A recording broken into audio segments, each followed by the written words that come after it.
आजादनगर घटना जे थिला मुख्य शेहनवाज मल्लिक स्कूटी से वीडियो सामना को आसाला वीडियो स्कूटी थिला से स्कूटी को वर्तमान तदंत आरंभ करा जायछि अर्थात तदंत परिसरभुक्त करा जायछि एवं विशेष करके स्कूटी डिक्की को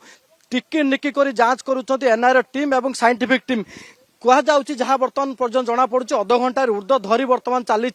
जे प्रकृत डिक्की रे कौन अच्छी कहीं डिक्की रे कोउठी ना कोउठी तदंत प्रक्रिया ही जना पड़ुछि किछि नमूना पाइछि साइंटिफिक टीम बारंबार चेक करा जाउछि डिक्की रे कौन कौन लागिछि एवं कौन से जो विस्फोरण पर अर्थात बम्मा तैयारी पई जहाँ सब सामग्री ए डिक्की रे आसीथिला कि स्कूटी डिक्की रे से सब को लेकिन बर्तमान साइंटिफिक टीम तदंत प्रक्रिया आरंभ करछि जनवरी 27 रे जतबे घटना घटिथिला एयरफील्ड थाना सेहन एयरफील्ड थाना आजादनगर भड़ा घरे शेहनवाज मल्लिक ता सांग अमीय मल्लिक शेहनवाज रो माँ एवं ताको बांधवी जतबे बेआईन भाव में बम्मा भिड़ुले से समय बम्मा विस्फोरण होता एवं परवर्ती समय सीसीटीवी आधार एयरफील्ड थाना पुलिस तदंत करुला एवं एनआईए टीम ता परवर्ती समय घटना हाथ को नहीं एवं तदंत समय अनेक किसी तथ्य सामना को आसी किंतु आरी भीतर जतबे शेहनवाज मल्लिक एवं तांको माँ तांकर मृत्यु घटी एवं शेहनवाज मल्लिक सांग अमीय मल्लिक एवं तांको बांधवी एबे भी एक घरोई हॉस्पिटल चिकित्साधीन अवस्था अच्छा से दिन अर्थात